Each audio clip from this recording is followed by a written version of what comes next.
Welcome to the Art of Conscious Living TV. I'm so pleased today to have an incredible guest. His name is Lauri, and he's from Estonia. And he is a crystal bowl alchemist, a sound alchemist. The crystal bowls came to him many years ago, actually about 5 years ago or so. And we'll talk to him about this and his incredible life of traveling around the world and doing performances and healing many people. Because sound is vibrational and is energy. And this is the age we're going into. And what better way to bring in and usher the new alchemy of sound by talking to a master sound healer. Lauri, I'm very pleased to have you in the studio today, and thank you. Thank you for inviting me. I'm so excited to be here. So welcome to the show. And I know that you just came from Sedona, and you were there performing. Tell me about your experiences there, and then we'll go to how this came about, how this crystal bowls came in your life. Yeah, so I spent, before coming here and before returning back to Europe, I was a few weeks in Sedona. And it's an amazing place, wonderful nature and conscious people and lots of spiritual communities. And I went to a couple of retreats by 2 different teachers, spiritual teachers, and I was participating and engaging and talking to those people and doing a little bit of performance, and it was really fun. And now I'm here, and yeah. So when you're doing a performance, how do you become one with the bowls, or how do you tap into the sound that you want to create? Well, it's been a long process. So I've been doing it for almost 4 years. Mm-hmm. And I come from software business. So I before starting sound healing, I was working at different software companies for 15 years in Europe. And software is amazing, and the tech business is wonderful, but it's more like intellectual, and it's more like mental. So I felt that I needed to balance it, and something was missing. So in 2014 I took a break, and I went to Hawaii, to the island of Big Island.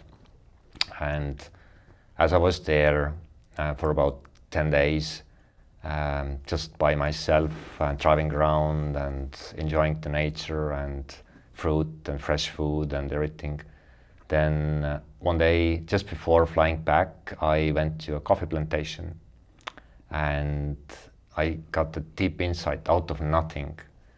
I just kept this word combination, crystal sound, kept rotating in my head. Did you actually hear the sound of the crystal bowls? No, it was just, I went back to my car after visiting this amazing coffee plantation, and I just listened. I just heard the words crystal sound, and I didn't know what that means. Of course, I'd heard crystal singing bowls before, but I wasn't connected to them. And then I went back to Boston for a brief stop before returning to Europe, and I went to a yoga class, and there was a lady, Bindi, who is living in Massachusetts and who is playing crystal singing bowls, and I heard her performing. And then I started connecting the dots, and I thought, maybe there is something in it for me, and maybe I should investigate more. And after the performance, I even went and talked to her, and she also encouraged me to investigate this. So that was like the beginning of my journey. So it sounds like there was an attraction pulling you to it, and you were feeling it, and you were intellectualizing, well, what is there, but you were not yet feeling it deeply in your heart. Yeah. And that was coming later. That was coming later. So then there was a few months break when I didn't do anything. I was back in Estonia, spent the summer with my friends and family. And then I noticed that there's a sound healing conference in San Francisco, and I came here, and I met Crystal Tones, people from Crystal Tones who are manufacturing crystal singing bowls from Salt Lake City. And I just started playing with the bowls, and it just felt amazing. It just felt like something very, very deep, like recognizing that there's something in it for me. And I decided to buy a small set for myself, and just started playing for myself and occasionally for my friends. But it was like very intellectual. I tried to rationalize, and I tried to create patterns how to play them, and actually my friends, after hearing me playing, they actually said, no, don't play anymore. So it was so funny. The start was really rough, and then I met more and more people, and eventually a couple of masters in California, and they helped me to realize on a deeper level what does it mean to work with singing bowls, and what does it mean to become a healer and channel the energies and embody the presence of the crystal sound. So, but the first couple of years was really difficult. I didn't know what to do, and I also didn't want to learn too much, because I already had spent a big portion of my life going to 2 different universities and getting a master's degree, and so it was all very mental and intellectual. So I just wanted to practice and kind of more feel the energy behind it, not just intellectualize and learn something. So what do you think the main difference today is between how you approach and play the bowls today as opposed to that rough start in the beginning? I think obviously I've had lots of practice, hundreds of performances in Europe and Canada and here and across the world, to thousands of people. And but besides being more accomplished with it and familiar with it, how, when you sit now and when you sat in the beginning, what is the difference there? The main difference probably is that I think my state of being is completely different. So I feel like I'm like this empty channel, like a glass tube. I don't think anything, I'm not trying to accomplish anything, I'm not trying to create anything. I'm just there, showing up, being like an empty vessel. And every performance is different, so I don't plan, I don't rehearse, I don't really know what I'm going to do each time. But I'm just showing up and just, being an empty vessel, and the energies and the sound just starts flowing through me. So it's, I think that's the magic. So that's the biggest change if you compare me today and 4 or 3 years ago. Yeah.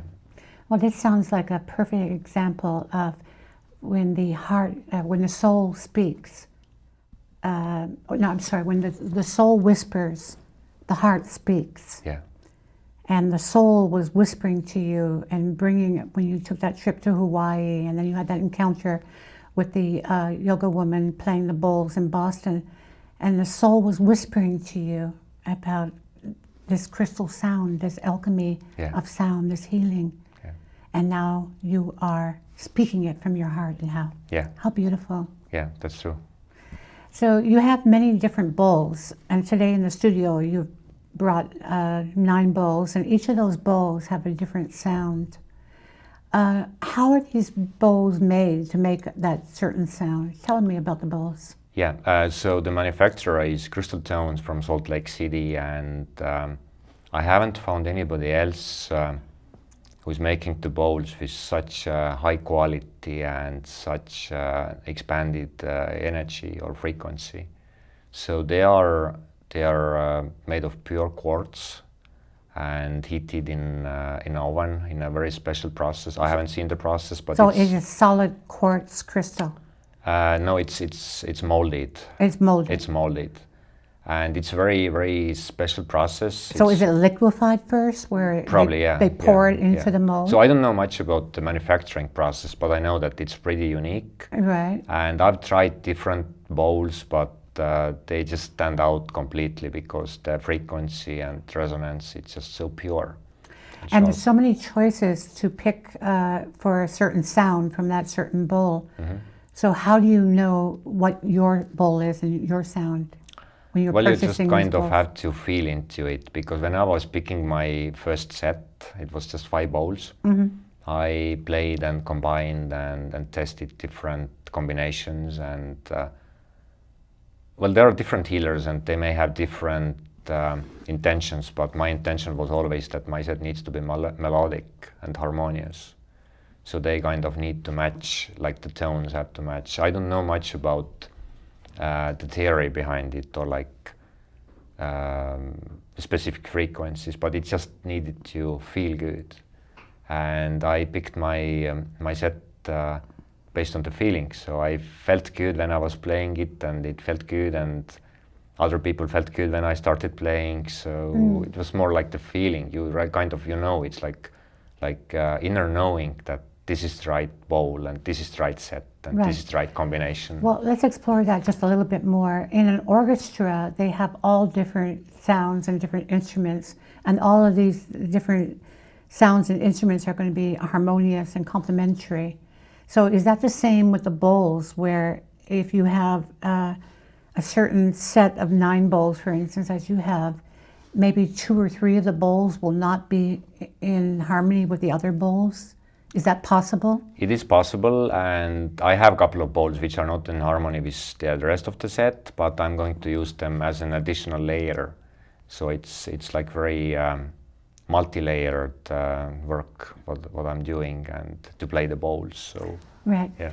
Well, I have my own testimonial of working with you, actually, as you know, and you played the bowls for me for an hour, and I laid, and as you played, and I closed my eyes, and I felt like very, very deep peace, and I slept so deep that evening, like I have not slept like that in decades. And then the energy stayed with me for many, many, many days after, where my nervous system seemed to ground out. It wasn't at a high nervous kind of frenetic energy that's usually going on within me. Perhaps the best way to describe it is when you drink coffee, you get the jitters. Yeah. Well, I don't drink coffee, but I sort of have that jittery feeling going on. And they call it the monkey mind of thoughts. And if we're living more in our head, then we're going to get that kind of frequency. If we're living more in the heart, we're going to walk through the world with more peace. So when you played the bowls for me in that session, I was able for many days after to live from my heart and live in this incredible way of peace. And I'd like to stay like that. So I'm looking forward to getting your CD and playing it often. Yeah. But also, let's talk about that. Let's talk about Nikola Tesla, first of all. And Yeah. he's from your area where you were born. Yeah, from Eastern Europe. Yes. Yeah. And Nikola Tesla talks about vibration and energy. And this is where the new medicine is going to be as we're moving forth. The resonance of alchemy, of sound and healing. So what do you have to say about that? Yeah, I believe in vibration and harmony. So what happens when sound healer plays crystal bowls or any other instrument with an intention to heal and harmonize and align is that it helps to entrain the brainwaves of the recipient. And I've always compared sound healing to like a Japanese garden. You know, Japanese gardens have sometimes this sand, and they are raking it, so they're like beautiful lines. So before raking, it looks like kind of messy, and they're like footsteps, and you know it's not clean. It's like level, and then the garden host comes and wipes it clean and puts the lines on the sand, so it's like kind of the energy is aligned. So the same thing happens with That's sound very healing. Zen-like experience. Very Zen-like. So it harmonizes brain waves, and that's the reason. And the nervous system, because our bodies are 70% of water, so we are very receptible for those frequencies. So it helps to harmonize our energy and brain waves, and that's why we feel this calm and relaxed state. And the reason why this might last only a few hours to a few days or just a week maybe, is that people go back to their everyday life and they watch TV and they hear pop music and are in a traffic jam, and some might drink alcohol, and it just again changes the brain waves. If they would stay in the same state when they were having the sound bath, then the effect would last longer. So when you say brain waves, are we talking about the alpha, the delta, and the theta level of brain wave and activity? Yeah. Where in the sleep level, we're in a deep state. Yeah, that's why also we feel that after sleep we feel refreshed and at ease, and everything's going well, and in the morning we wake up usually feeling much better, because whenever there was like some distortions or any resistance or any negative feelings or momentum going on, it kind of was flushed out and calmed down again. So and sound healing is the same. We're awake, and we are just receiving the energy of the frequency of the bowls. So so it's similar. The beta energy, that's where all the activity is happening. And when I mentioned to you about my experience with your sound healing, I used the word, I felt grounding in there, and you say a calmness. So basically, was my brain waves altered, or was it my, henceforth is affecting like my nervous system? Exactly, it's like double effect. First you had your own intention that you want to relax and you want to calm down. And then on top of that, I was playing the bowls and you were receiving the frequencies. But it would have helped also if you would just lie down and, do conscious breathing or meditation. That's already halfway. But the sound is just more powerful and it helps even more. So when there are people who can't meditate or they have a very active mind, then sound is like a perfect tool, because it just helps to relax and calm down if played harmoniously, because sound can also be like a noise, or it can be like very disruptive, or like some forms of like pop music or something is maybe not so harmonious. But when the sound is the intention is to heal and create harmonious sound, then it helps to harmonize. I found myself, as you were playing the bowls, listening to the end of the sound just before you could barely hear it. Yeah. And there was something very relaxing in doing that, where you're kind of searching out the end of the note, the end of the sound. Yeah. And that searching out was helping my mind to quiet itself, to focus, or maybe to unfocus is a better word to say it. To let go, to do nothing. This is the perfect way, because when sometimes people are stressed or they have some kind of anxieties or worries, their consciousness is focused on a very narrow bandwidth. It's just this worry or thought or like some repetitive thinking. And so there's like huge momentum. I'm always saying you could drill holes with your mind, because the momentum is so big. You could do what? Like drill holes in the wall, because the mind is so strong that it's like a laser beam. Yeah. Okay. But when we relax, the momentum stopped, and when we are, getting back in the relaxed state, then the momentum is getting weaker and weaker, and we are again in the harmonious state. So it sounds like the saying is that you found your calling in life. Oh yeah. This is it. Yeah. And for many years you had no inkling that this was what you're going to be. No, I was not Master planning, Sound and Alchemist. this is like the best part, because I never planned it. I thought that I'm going to spend the rest of my life in the office and work for software companies for business development and sales and marketing. But you know, life showed me there is another way, and I'm really glad, because in 2015, when I decided to quit my corporate job and basically release all the structures and commitments and relationships I had before, and you know, just started traveling around the world and met several sound healers who became my mentors. So I'm so grateful, because now I really can express myself in more full way, and I feel that it also helps others. Before I was more living to myself, and I was just, you know, trying to make a lot of money and become successful, and it was lots of efforts. But since I you know, stopped it, it's been more harmonious, and there are more synchronicities, and the right people show up in my life, and it's just it's another way of existing when you are not trying to make something happen, but you're kind of in a receptive mode, and you're allowing the unfolding of the life's perfection.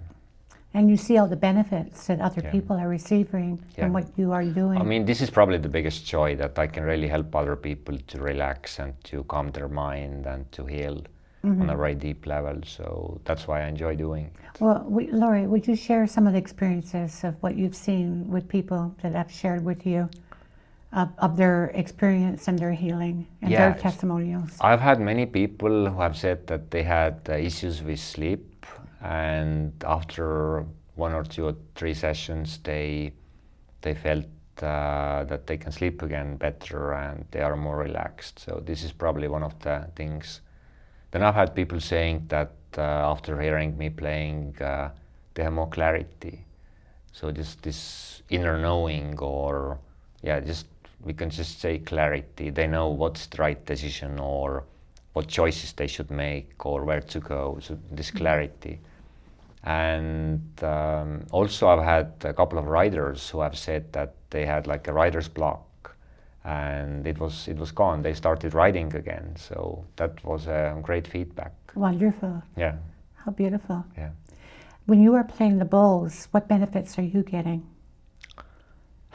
A lot of benefits. So probably excitement, and well, I'm receiving the sound healing as well. So Yes. So I mean, every time after playing, I feel this gratitude, immense gratitude that I can do this, and I've been of help to many people. So probably the gratitude is the biggest. And when I'm in gratitude, there is no judgment, there is no effort, there is no pushing or pulling. It's just this state of being where everything is easy, and you know, in the heart. So that's probably the biggest benefit I get. Well, if you're in person and hearing the bowls and feeling the bowls, I mean, it's not only you're hearing it, you're actually feeling it in your body. You're feeling it into your cellular level. You're feeling it on your skin. Do you think it would be the same experience by listening to a CD, though? Even Yeah, though, the CD. I mean, even though it's going to be the same sound, it's not. You're not present with the actual bowls. So the thing with recordings is that it's a little bit compressed. So it's just a technology, because the sound is captured, and you know, you're listening it through the headphones or speakers. So it's compressed. So it's not live performance. It's like symphony orchestra. When you go to a live concert, it's completely different. Even if you had like super high-end speakers or sound system, it's still not the same. that's a very good example. Yeah. So, and it's the same with the bowls. And yes, of course, there is some of the frequencies is present in the recordings, but it's still compressed. So it's not like a full experience. So I would always advise to go to live performances and experience live sessions instead of recordings. But of course, some people are on the road or traveling, so that's fine also. Okay. Yeah. And who have been your people that you look to, who have been your mentors and your teachers, somebody that you really admire? Yeah, on the sound healing realm, I've really admired the work of Jonathan Goldman, who is from Colorado. He's really a master of sound healing and a pioneer, like a great master. But he's doing other instruments and teaching and everything. So he's not focused on crystal bowls.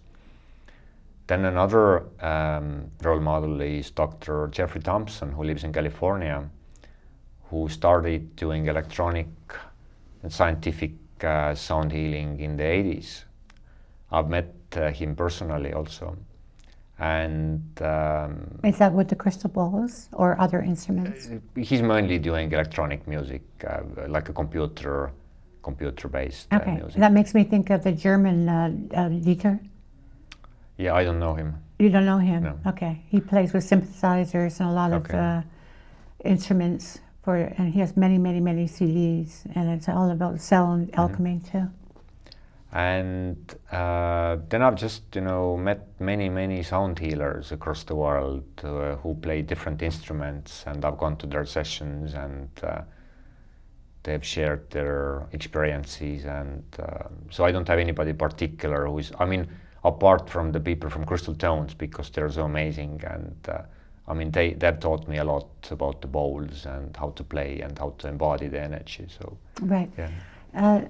As I've been speaking with you, something has come up that I'd like to share with you. I see that you could be of great service to children who are in the hospital, and they are sick, and they have cancer, and they're 5 years old, 10-year-old children. And I see that if you went into the hospitals and volunteered your service, I think that would be an incredible gift, the best gift that you could give. That feels really good. Thank you for saying that. Yeah, it just came up to me very that's strong. Wonderful. And I'm sure it would be well received there, and it's in great need, of course. Yeah. Thank you. Yeah, that really feels good, and I'd love to do that. Yeah. I love children, so. Yes. Yeah. Well, beautiful.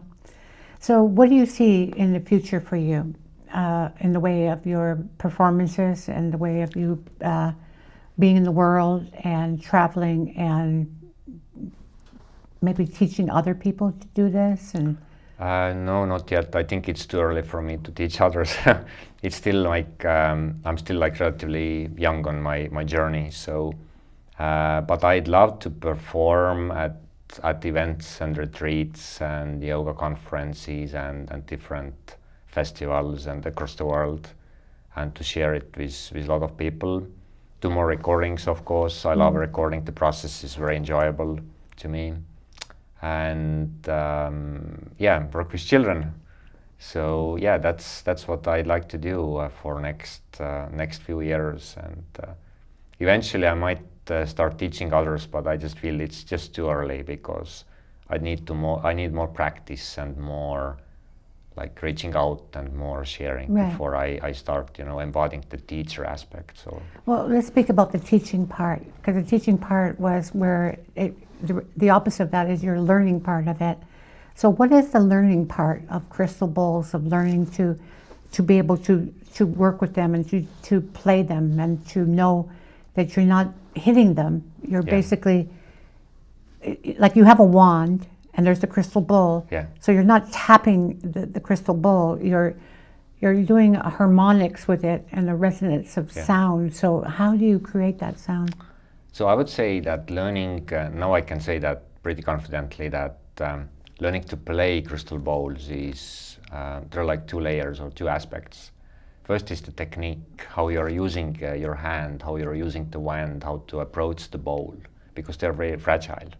So the technique is very important, and it just needs lots of practice. You are practicing, it's like playing a violin or riding a bicycle. You just need lots of hours practicing it, and then you become a master. Another layer is... well, let's stay with that first layer. Okay. So that first layer is when you're circling the bowl, how much pressure do you put on it, or do you not? Very gently, very, very gently. So like I'm showing my playing style later, so it's very, very gentle and very harmonious. So yeah. And I would imagine once the sound starts, then you can back off of it and you can just layer in more. Yeah. Yeah. Is that correct? Yeah, that's correct. So that's what I'm doing, and one bowl by one bowl, and kind of feel into it and allow it to flow, and yeah.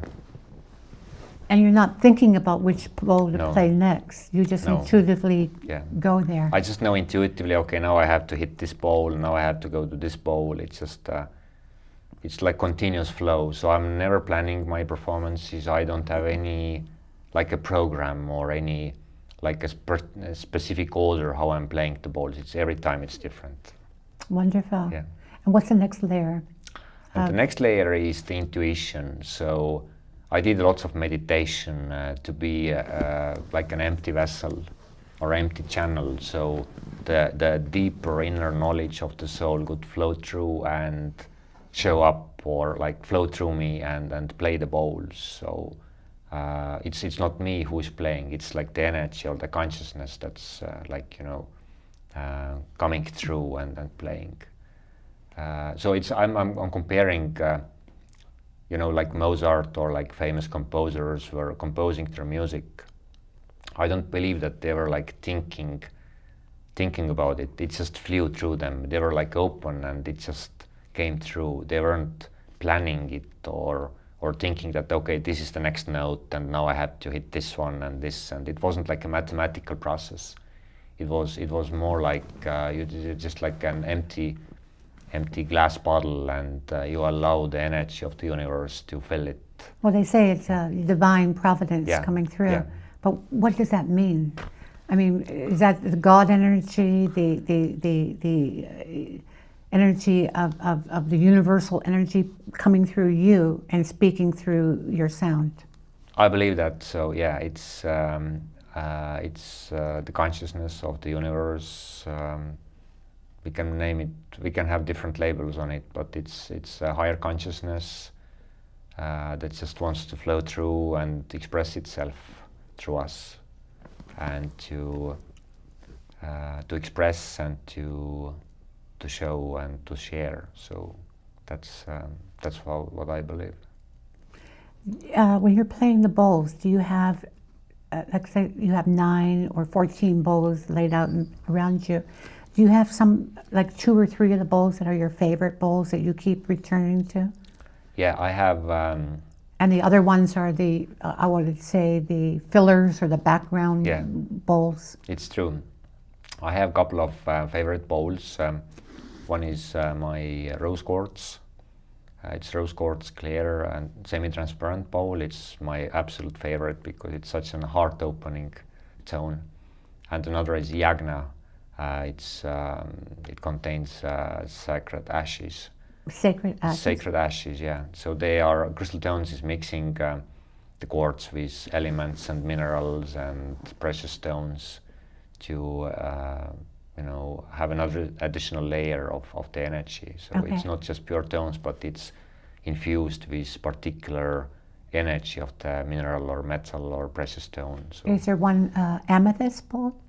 there are many different bowls. I personally don't have amethyst, but I believe it's existing. So they're making them out of all different precious, semi-precious Different- stones? Yeah, precious stones, gemstones, minerals, metals, elements. And each of those semi-precious stones makes a certain sound. Certain sound and different frequency, and you can feel it in your body in a different way. So yeah, it's. Do they have a jade bowl? I'm not sure. Maybe. Okay.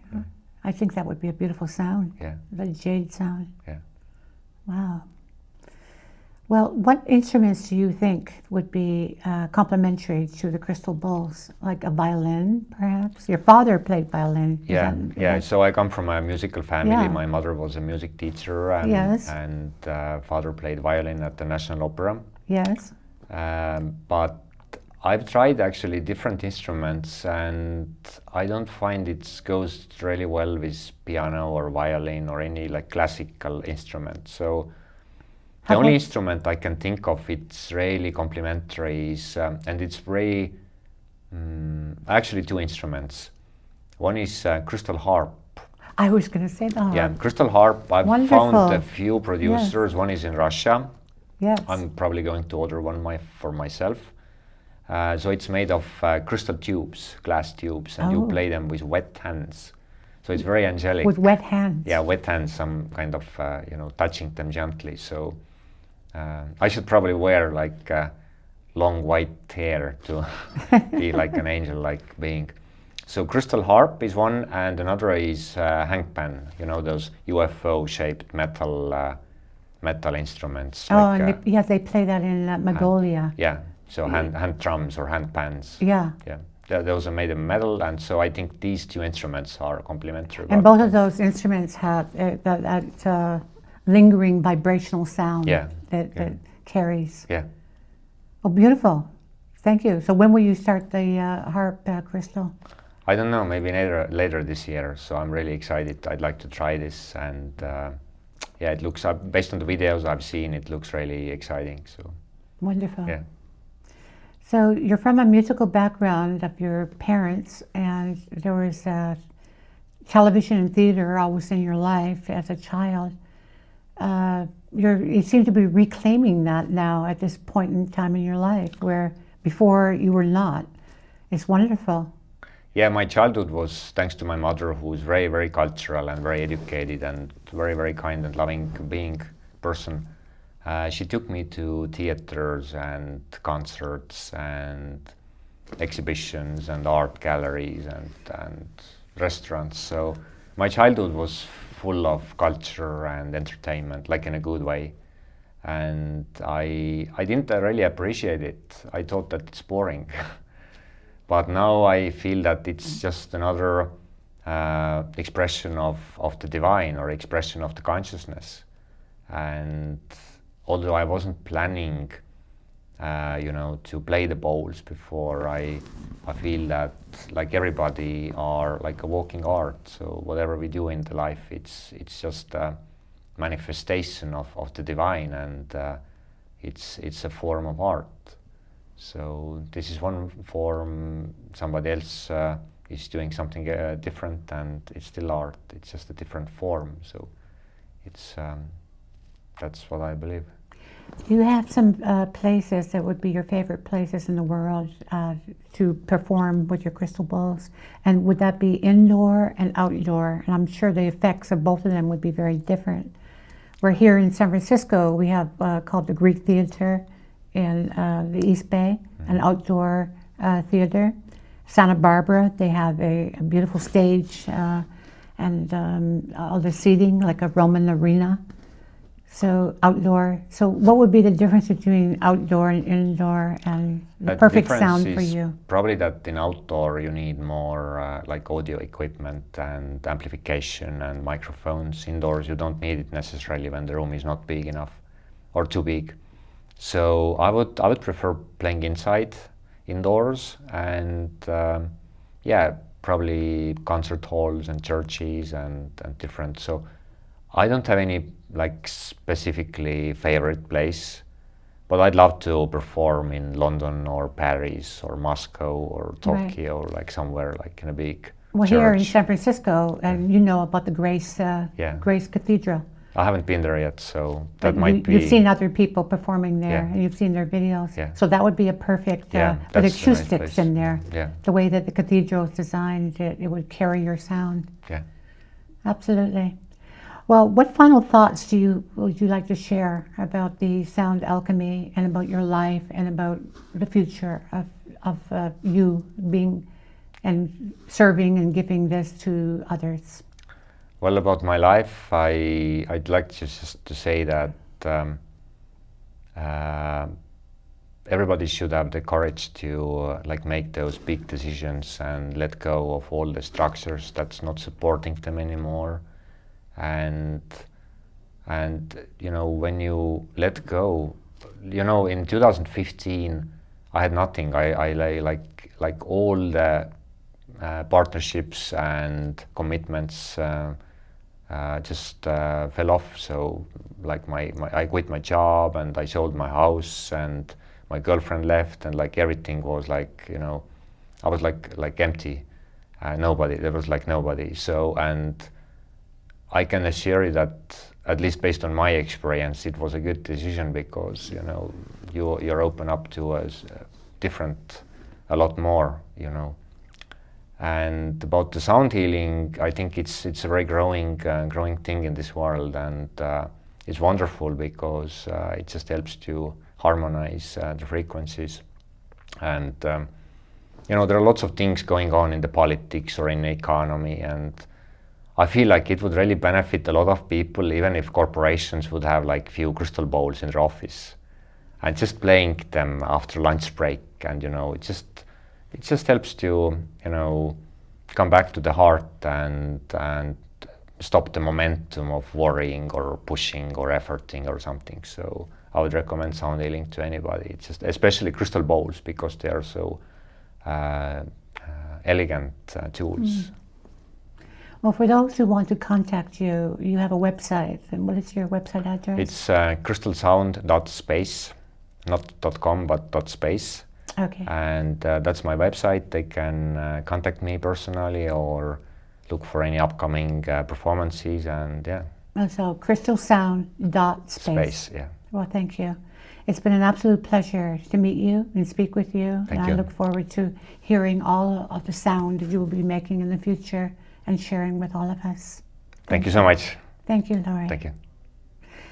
And now let's take a moment to hear the performance from Lauri. And from the Art of Conscious Living TV, do take care of yourselves and take care of others.